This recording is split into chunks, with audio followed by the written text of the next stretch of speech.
कसा असेल मार्च महिना कर्क राशीच्या लोकांसाठी? हा महिना आपल्यासाठी मध्यम फलदायी आहे. या महिन्यात आपली प्रकृती बिघडण्याची संभावना असल्याने आपणास त्याची खूप काळजी घ्यावी लागणार आहे. आपणास चांगले उपचार करून घ्यावे लागू शकतात. आर्थिक स्थिती चांगली राहील. महिन्याच्या सुरुवातीस आपल्याला काही खर्च करावे लागले तरी महिनाभर आपली प्राप्ती उत्तम राहणार आहे. प्राप्ती होण्याच्या संभाव्यतेमुळे आपणास काम करण्याचे नियोजन करण्याची संधी सुद्धा मिळणार आहे. नोकरीच्या ठिकाणी कामाचा ताण राहू शकतो. असे असले तरी उत्तरार्ध चांगला आहे.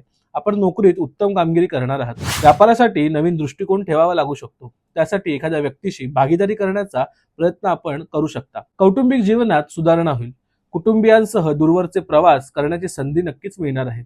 काही दिवस रजेचा आनंद सुद्धा घेऊ शकणार आहात. प्रेमीजनांसाठी हा महिना काहीसा प्रतिकूल जरी असला तरी विवाह ठरू शकतो. विवाहितांसाठी महिना मध्यम फलदायी आहे. आपणास आपल्या सासूरवाडीकडील लोकांशी समन्वय साधावा लागणार आहे. उच्च शिक्षण घेणाऱ्या विद्यार्थ्यांना काही समस्यांना सामोरे जावे लागू शकते. मात्र साधारण विद्यार्थ्यांसाठी महिना अनुकूल आहे. या महिन्याचा पहिला आठवडा परदेश प्रवासासाठी अनुकूल असणार आहे. तुम्हाला जर तुमच्या कुंडलीचं विश्लेषण करून हवं असेल तुम्ही खाली दिलेल्या नंबरवर नक्कीच कॉन्टॅक्ट करू शकता. ही सेवा सशुल्क आहे हे मात्र लक्षात असू द्या.